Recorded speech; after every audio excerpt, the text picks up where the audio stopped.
As America tries to heal from our country's most recent mass shootings, there's new information about where we think we stand as a nation and the impact of the violence. People say they are skipping public events, avoiding shopping in crowded places, and having difficult conversations with family about what to do if a shooting happens.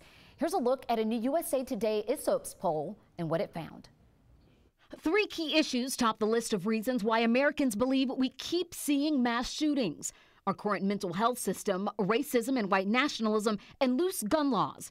That data comes from a poll taken Monday and Tuesday following the deadly shootings in El Paso, Texas, and Dayton, Ohio that killed more than 30 people. The results show bipartisan agreement on what's to blame, with many saying the fear of mass shootings has changed the way they live. But there was some disagreement. Republicans were more likely to place blame on violent video games, 60% to Democrats 47%, while Democrats were more likely to blame gun manufacturers and the National Rifle Association, 72% to 37%.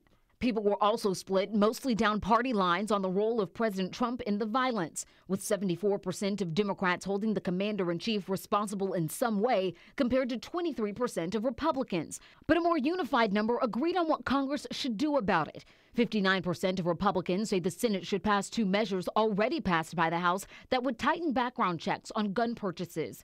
Overall, 67% of those polled support the bills, even though Senate Majority Leader Mitch McConnell has so far refused to bring them up for consideration.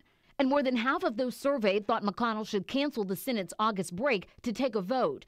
President Trump has mostly spoken about the role of mental health in the shootings and has indicated he would support so-called red flag laws.